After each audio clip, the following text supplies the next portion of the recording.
کوچان و ژنانی زۆڵم لێکراوی کوردستان خۆکوژی و خۆسووتانن ڕێگاچارێکی گونجاو نییە بۆ ڕزگاربوون لە نەهامەتیەکان. بۆ بەدەستهێنانی مافەکانتان وەرنە نێو ڕێزی کۆمەڵەی ژنانی ڕۆژهەڵاتەوە.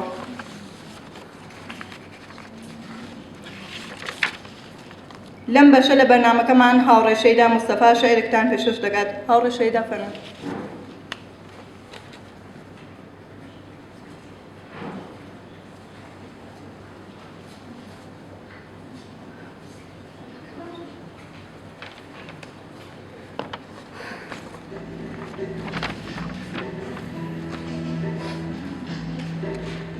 ئەمڕۆ بەدڵێکی پەر سوژدەم بۆ ئەسرینی چاوەکانم بردووە.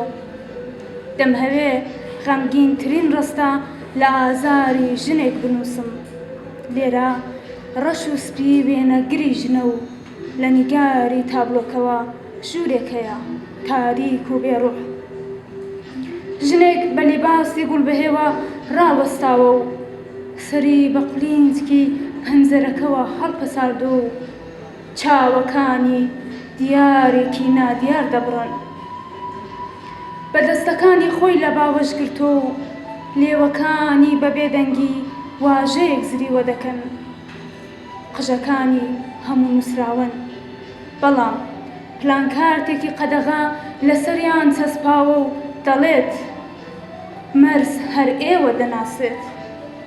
لەم بەریشەوە پەپولەیەک بەگرێدراوی بە سووسی دیوارەوە ئاوازێک بۆ تاریکی دەخوێنێت.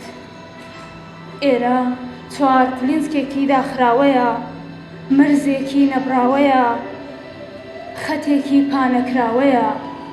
لە ساڵانێکی دوور و درێژەوە وشە شەکەت و ماندوویە. ئەوانە هەمووی تابوتن بۆ جەستە و وجودی ژن. زۆر سپاس.